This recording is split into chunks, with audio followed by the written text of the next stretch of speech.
اور ساری قوم مل کے مقابلہ کر رہی ہے. یہ لاہور میں جو کرکٹ کا میچ ہوا ہے یہ دہشت گردی کے خلاف جنگ کا ایک حصہ تھا. یہ کرکٹ میچ تو بات کی بات ہے, یہ ایک سمبولک ایک علامتی چیز تھی, عوام کے جذبے کی علامت تھی یہ جی. تو اسی طرح جو ہے باقی آپ دیکھیں قوم میں جذبہ ہے اس دہشت گردی کے ساتھ لڑنے کا. اس لیے ہمیں کسی قسم کی جو ہے سپیس جو ہے دہشت گردوں کو نہیں دینی چاہیے. اگر یہ معاملہ جو ہے اس سے ٹل سکتے ہیں یا ان سے بہتری پیدا ہو سکتی ہے فوجی عدالتوں سے, تو یہ ایک اس میں سن سیٹ کلاز ہے. پہلے بھی سن سیٹ کلاز تھی, وہاں تک نہیں ہو سکا, اب مزید اس میں ایکسٹینشن مانگی جا رہی ہے. میں سمجھتا ہوں موجودہ حالات میں اس کو جو ہمارے اپنے سیاسی مفادات اور گروہی مفادات ہے اس کی نظر نہیں ہونا چاہیے. یہ ہونا چاہیے اگر ہمارے افواج, ہمارے سویلینز, ہمارے پولیس مین, ہمارے دوسرے سول آرمڈ فورسز جو ہیں وہ اپنی جانیں قربان کر رہے ہیں, تو ہمیں کم از کم ان غیر معمولی حالات میں اس قسم کی جو ہے وہ امینڈمنٹ جو ہے کرنی چاہیے. مدت 2 سال ہی ہوگی, پیپلز پارٹی کہہ رہی ہے کہ 1 سال ہونی چاہیے. یہ بحث جو ہے اسمبلی میں کروں گا, میں کسی میڈیا ہاؤس میں بیٹھ کے. ٹھیک ہے, بہت شکریہ صاحب ہمیں جوائن کرنے کے لیے. ڈاکٹر ہما بقائی صاحبہ, آپ نے سنی گفتگو خواجہ آصف صاحب کی, جو وہ جواز پیش کر رہے تھے کہ ایک بیگیج وہ جو ماضی کا 2 دہائیوں کا پیش کر رہے تھے اس کا جواز پیش کر رہے تھے کہ اس وجہ سے اب ہمیں یہ ایکسٹرا میئرز لینی پڑ رہی ہیں. تو کیا آپ اس سے مطمئن ہیں یا آپ سے جواب جانیں گے چھوٹے سے بریک کے بعد؟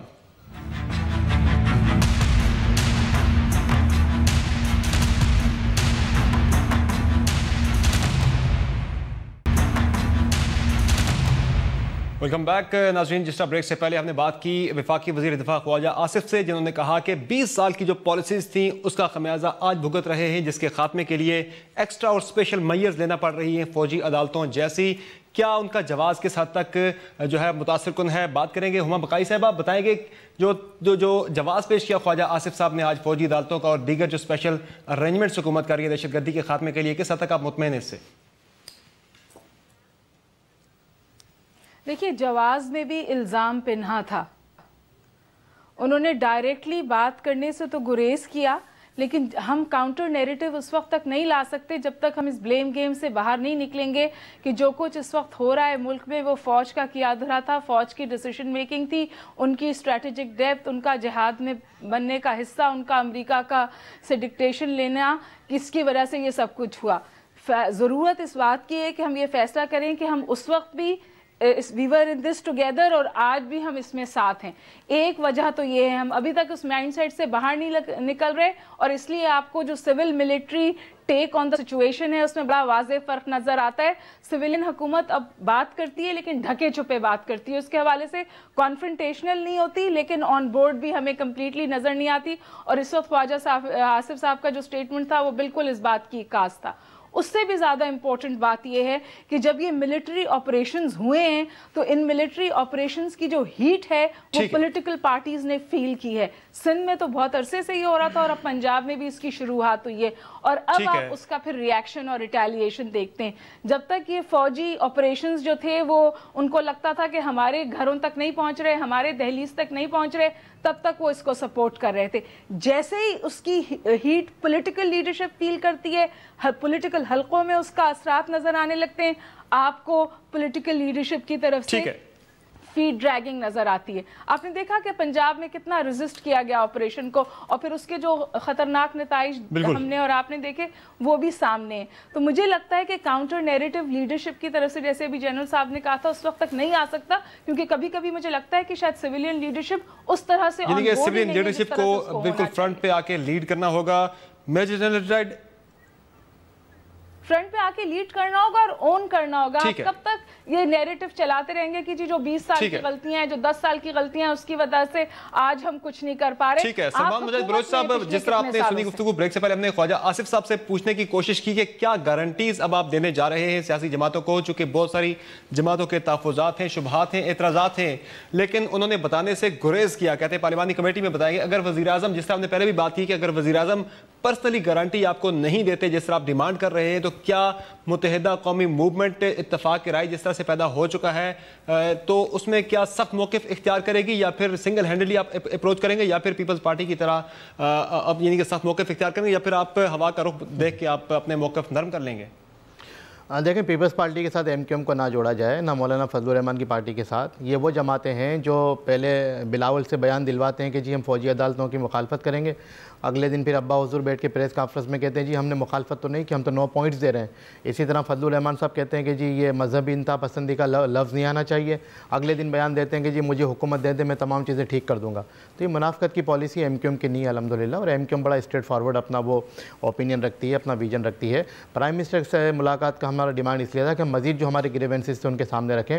اور خواجہ آصف صاحب کیا بات کر رہے تھے، مطلب کیا یہ دل سے یہ فوجی عدالتوں میں قیام میں توسیع کر رہے ہیں؟ نہیں کر رہے جناب، اگر کرنی ہوتی تو پہلے کر دیتے۔ ملاقات ہوئی تو نہیں ہے نصر بلوچ صاحب؟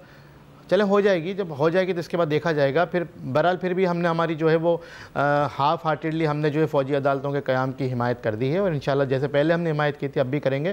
لیکن جس میں اگر جو ہمارا واحد شرط ہے کہ رائٹ آف اپیل ملزم کو مل جانا چاہیے، وہ اگر مان لیا جاتا ہے حکومت کی طرف سے تو ویل اینڈ گڈ ہونا چاہیے۔ فوجی عدالتوں نے تو یہاں پہ دیکھیں پرسوں جو ہے 5 ہارڈ کور ٹیررسٹ کو جو ہے وہ پھانسیاں دی گئی ہیں۔ اگر یہی سپریم کورٹ اگر جو ہے وہ ان کی عدالتوں پہ اسٹے نہ کرتا تو آج پتہ نہیں کتنے دہشت گرد اپنے انجام کو پہنچ چکے ہوتے۔ اور ابھی جو ہم نے پچھلے 2 ہفتوں میں 4 ہفتوں میں ایک اگینسٹ ایک ویو دیکھا ٹیررزم کا، دھماکے ہوئے 200 سے زیادہ سویلین شہید ہو گئے، وہ معاملہ نہ ہوتا۔ لیکن راحیل شریف کے جانے کے بعد افسوس کے ساتھ کہنا پڑتا ہے کہ جو آپریشن جو تھا ہمارا ضرب عضب جو تھا وہ تھوڑا لوز پڑا، لیکن اب یہ رد الفساد شروع ہوا ہے۔